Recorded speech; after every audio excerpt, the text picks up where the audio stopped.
Welcome. My name is Dr. Daniel Martinez, and we are here again with our beloved friend and teacher and mentor at Buck. We're continuing to evolve and move forward with a number of topics that I have planned over the next coming days or weeks. Today, I thought that it'd probably be good to go back to continue to discuss Erik Erikson and all the different stages of development, the psychosocial stages of development, as we continue to talk about how do we help the families, the individuals that come through our office. So welcome, Ed. Glad to be here, Dan. Good morning. Good to see you. I think both you and I as practitioners, we're quite fortunate that people came before us that did some thinking on these things and left us a roadmap by which we can use. And, I have to say that in practice, I find that the truth of these things in the people that I meet. And, one of the things we touched on last time is we talked about how in the period of adolescence, you see teenagers the business that they're doing is asking the question through their development, who am I? And Erikson called that identity versus role confusion. And the idea is that these different passages are things we struggle with to navigate in this and achieve. So it's very common when you meet teenagers that you'll see examples of how they're asking themselves or telling the world who they are. And if you go into a high school, you'll see various colors of hair, various dresses, various expressions. When I think back in my own life as a teenager, we were growing our hair long, and it was really important to us. And that became a big deal, a big part of our identity. So there's the truth of these things, and that these stages make sense. And if we navigate them properly, they create balance. If we don't, then they create an imbalance. So important to really focus on the extremely essential aspect to every individual life to have a place in this world. And so the idea of being able to identify with something or someone is crucially important so that we can continue to move forward. I see so many individuals who really are questioning this day and age who they are and what's their place in life, being that we live in such a relativistic society where anything goes and everything goes. And so we don't have any real norms by which to live. And that makes life very difficult for adolescent and young adult. Yes, indeed it does. And you touched on something. I think that we all come in the world needing to matter. And when things go wrong or we don't feel we matter, that's when problems begin to happen. Think of a child who perceives that in some way they don't matter, they become afraid. And if you prolong fear, eventually that will evolve into anger. Anger will eventually become resentment, which will eventually become shame, which will eventually become depression. So, a lot of times in diagnostic models, they say, oh, the person is depressed. But we lose track of the fact that the process to that is what we need to recognize. Because when you work with depression and you peel away the layer of depression, always under it is shame. Under that is resentment. Under that is anger. Under that is fear. Under that is the need to matter. So when you talk about norms and mattering, it's just very important. And again, it comes back to the identity thing. Why are young people, do they play with or experiment with identity at that time in life? Because they're trying to see where they connect. And those things continue because the stage after that in young adulthood is the stage of intimacy versus isolation. And so intimacy is not only a romantic thing, but it's how we connect with the things. And what is it that young adults do? Young adults, are going to college, they're beginning careers, they're seeing friends. Maybe that's when you acquire property for the first time. Maybe you get a promotion in a position. Maybe you get your degree, become credentialed in some way. So those are all the things that happen. And the individuals who start to not have those things happen and see other people moving past them begin to experience issues like anxiety or depression over that. I'm seeing, many times young adults will say to me in practice, what's hard for me right now is I feel stunted and I see my friends going further and further away from me and I feel isolation. And so my overall feeling is that most of the young adults that I see in practice are always in one way or another dealing with issues of intimacy versus isolation. That's their complaint. In particular, this time in life, given the pandemic, the post-pandemic, and given just the nature of life right now, isolation is a really a significant issue for many, many people, and the lack of connection. And so it's my hope that we can do things to rejuvenate the sense of community. I think in clinical practice, for example, we have to find ways as clinicians to forge group practices where people can come and experience the common identity of the things they're struggling with. Not to reinforce weakness, but to help and strengthen them and to find that they can identify and also have a place where they can be honest about these things. My God, in medical practice, some of our best surgeons will go to, boards, tumor boards, et cetera, diagnostic boards, grand rounds, where they can express loss or struggle or how to, and get feedback and interaction. In practice, someone comes in and tells us they're isolated and we see them one-on-one. So in a sense, we sort of underwrite the idea. We become collaborators rather than to say, how do we break into these systems that people are struggling with in order to make something different happen? The beautiful thing is that this is just a casual conversation where we get a chance to reconnect and enjoy our past experiences and then talk about how we can move towards the future. Perhaps one day you and I can create something that is formal so that we can present something kind of like for educational purposes. In this conversation, it's just about having a great time because after hearing you speak, I think about the idea of at the crux of everything, the foundation is trust versus mistrust. And if we come into the world and we're having a hard time developing trusting relationships where we think that things are scary and insurmountable or that you can't rely on anything, it's very hard to continue to move forward.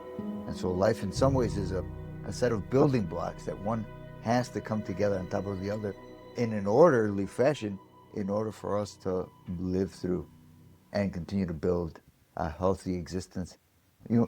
We've said it a million times, I've heard it a million times, I've shared it a million times, and yet there are so many people that kind of don't have the luxury or the ability to hear these stories. What's coming to mind is the rhesus monkeys and Harry Harlow's experiment from probably the 1950s, where you get baby monkeys and you pair them off with either surrogate rolled up towels that look like mother monkeys, or you get a mesh, a wired mesh. The surrogates don't have a nipple with milk on them, and the mesh monkeys, surrogate monkeys, are wires, but they have a nipple with milk.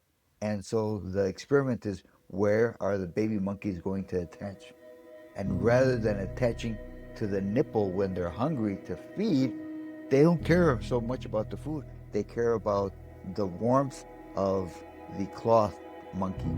And so they are willing to die so long as they can have something or someone to trust, rather than the essence of nourishment. Amazing. Very amazing. But to me, the amazing part of that is the instinct in terms of what we're driven at to trust. And, yeah, you're right. This is just, we're having a conversation. But I think the thing significant about conversation is dialogue is prophetic. And so the way we get somewhere is we first think it. And when we speak it, something happens that makes it larger. I mean, that's the purpose of this. That's what, that we keep thinking of what we keep talking about, what we're thinking about, and that it embellishes it and it enhances it, and that that we're not in vacuums, but actually magic happens in community. And I think the analogy you make with the monkeys is that it's instinctively where we go, that that we feel we matter, and that also the discernment over what is really sustenance, what is it about. And that's why I think even as practitioners, at some point in time, Freud, talked about ego and superego and those kind of things. See, I think, me being at an older age, you begin to live less out of ego and more out of soul as you get older. What does that mean? It means it's the integration of things that is really different. At 30 years old, it was important maybe for me ego-wise to be recognized differently, to get a promotion, to do things. At my age now, you do things because it matters that they get done, and that the passage of things matters more because, not only because our time is limited, but because this is sacred to us. And so what was given to us is what we want to give back. And that is performed with the patients we work with. How do we make them larger? The deal is, when you see a clinician, in that hour that I'm with somebody, I become less so that you become more. And that's the true essence of service. And that is accomplished with our patients. I also believe we have to do it with our students, and I know we're going to talk about that more, but with those that are behind us learn. That's a great idea, and maybe next segment we can talk about students and how we go about teaching. As I'm hearing you speak about the individual interaction, I'm thinking about, I think we brought this topic up, and that's Minuchin and group therapy. Yes. And how we can really hold each other accountable, and that is the best thing that we can do, is finding ourselves in circles of friends or family that can hold us to account so that we can stay on the path that we need to in order to live out our goals.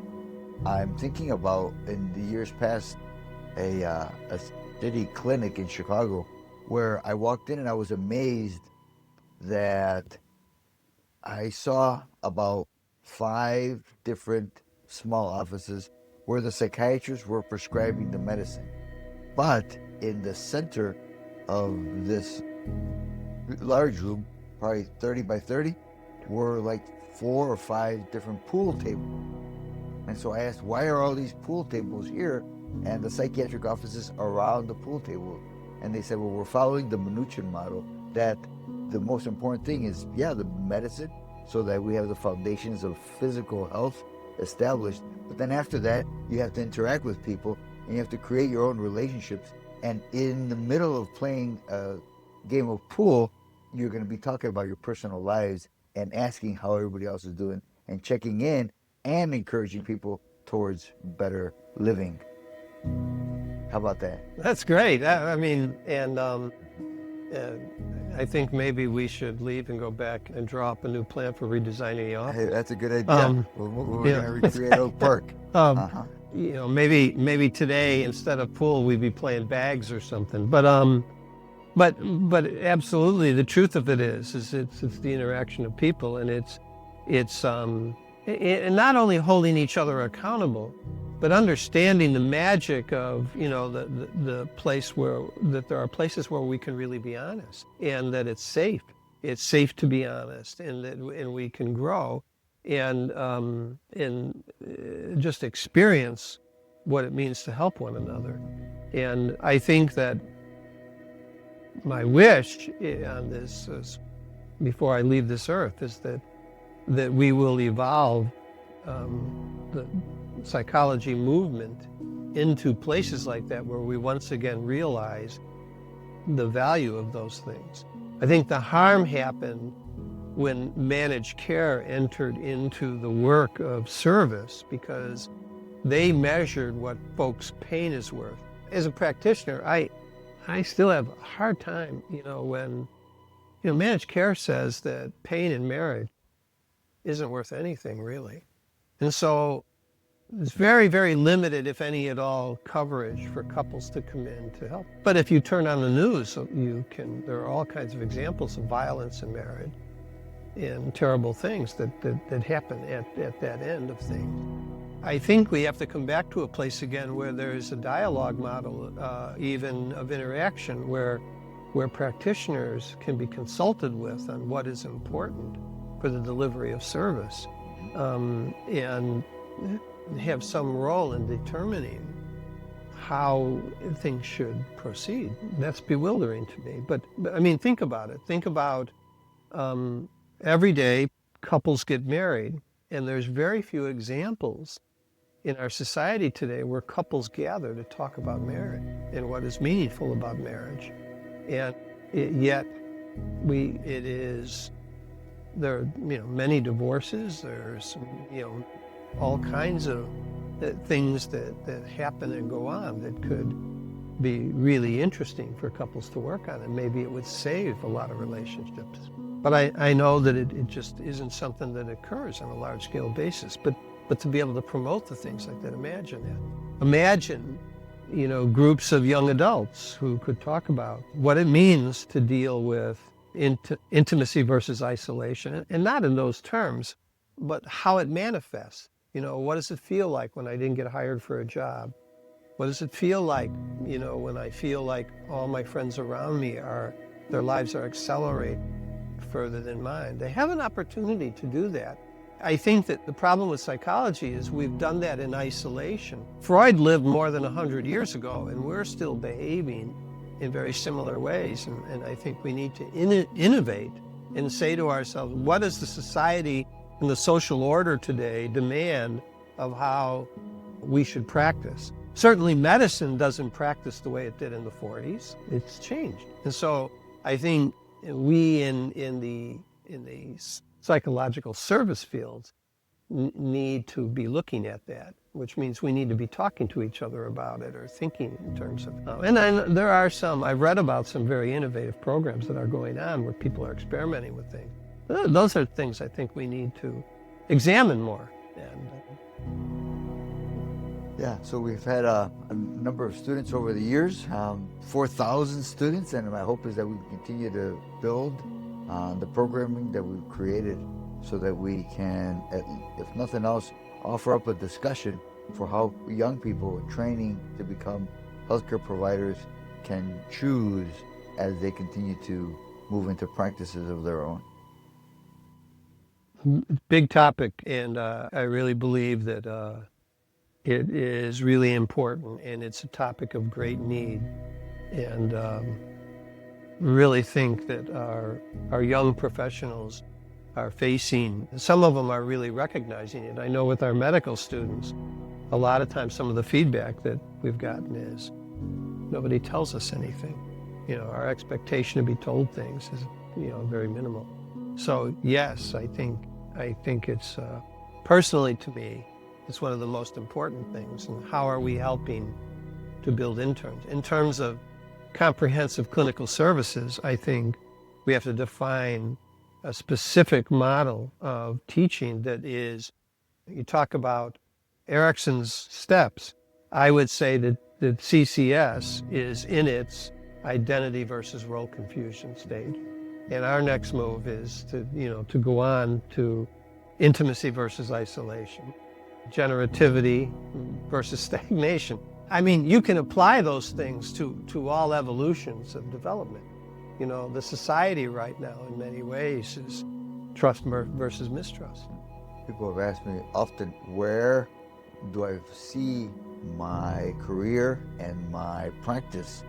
And I always say I'm always at the adolescent stage where I'm solidly standing on my own 2 feet, but I need to take more formal steps so that I can establish something that can really move into creating generativity towards the future, which makes me think about the dream, right? How am I going to go about transforming, how are we going to go about transforming the state of mental health service nationwide? The only way to do that is to grow up And to bring in, I oftentimes talk to individuals about the importance of studying a business. I'm a businessman, and yet I've never taken a business class. Well, I have know-how, I have common sense, I have work ethic, and I have social skills. But that's not enough.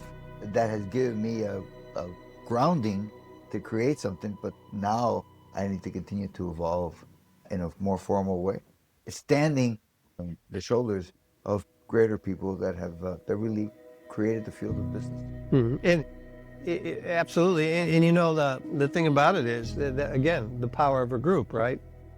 I, like you, am more of a dreamer than practically minded. So I need the counterpart of someone that has common sense. Because see, the first rule of the dreamers have to realize, as the dream is always greater than the reality. And so that if we learn that rule and we learn to live with it, we can continue to dream with an understanding. And then if we surround ourselves with people that have common sense and are more practical, they can guide us through the dreams so that we can do the things necessary to make the dreams come true. But dreams are important. Dreams are the food for hope. Without dreams, we have no hope. And so hope needs food, and that food is dreams.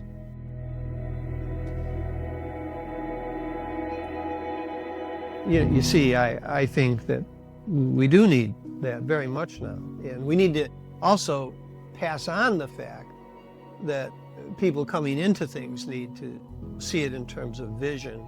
We need to have a vision so that we're always developing, always evolving. And so, absolutely. But again, I just think people like us, we need those people that, help us kind of form those dreams. We need it all, and I think that's why I have found our relationship so fruitful for me and so important, because we have to realize that our perceptions are a reality with which we live. And so this whole weekend, people were asking me, "What are you doing, and how are you going to do that?" I said, "Well, I have no idea. It's just my dream. But if we continue to pursue, things will come together." And the dreams, I had never heard of it. The dream is the more important than the reality. And so the idea is I just keep moving forward, and somehow things fall into place so that we can do things. Great. What about the idea that intention is everything? I think that it's a Saint Augustinian quote that says that there is no good and evil in this earth. The only thing that there is the intentions with which things are done, and that makes it so. True. You know, the Christian prayer isn't "don't be tempted." It's "lead me not into temptation." I think that we're always faced with having to decide how we resist those things that pull us in directions. We have to work on remembering who we are so that we don't do things that are unrealistic. When I'm in the gym at my age now, I have to remember that I'm no longer a 35-year-old in the gym. So that all throughout life, one of the tasks we have to do every day of our lives is remember who we are. And I read a book. It was actually a trilogy, and it was a simple books, and it was called Conversations with God. And this guy believed that when he would write things, that God would be talking to him. And so it's kind of an interesting book. What I enjoyed about it is God was very much an adult God. So, because at one point, he says to what he believes to be God, and he's conversing, and he says, "You said we have unconditional love." And God says, "Well, yeah, absolutely, unconditional love. And we can have whatever we want." And God says, "Yeah, you can, as far as I'm concerned." And he says, "Well, what about poverty? What about people being sick?" God says, "What about? I've given you unconditional love. What do you do to your environment? What do you do to your lungs? What do you do? You're asking me about your health." And so he says, "Well, what about people who pray for what they need? Do they get what they want?" And God says, "Yeah, they get to be people who continually pray for what they want." So there's this element that's, it's kind of, a paradox that, we go after these things and we can have them, but they don't come from nowhere.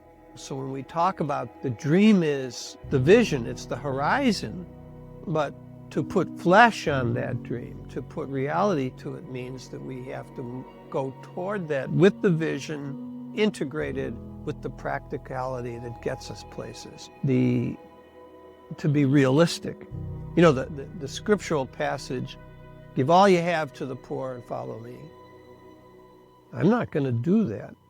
But if you hold that out to me, I will walk toward it, because it's a process and not an event.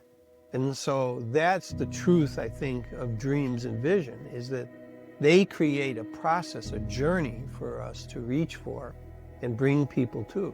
King said, in one of the most famous and most dynamic social speeches of my lifetime, I have a dream. And see, the point is that we all know that it was much more than just a dream.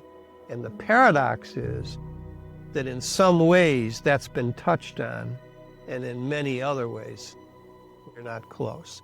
It's the old spiritual, sometimes I think the kingdom is at hand, but I have such a long, long way to go. The thought is that there's so much that we can do, and I think that we're going to continue to move forward. Let's end it with one final thought on the idea of why we're engaging in this conversation. The last psychosocial stage is integrity versus despair, and the sadness that we both experience when we see a person who's middle-aged, late middle-aged, elderly, and they come in with the question, what has my life been all about? Correct. That is so painful to witness. Correct. And I agree. And everybody I see that appears like myself, that their struggles are very much have to do with despair. That I wish I would have done this differently. I wish my life, they speak of the regrets.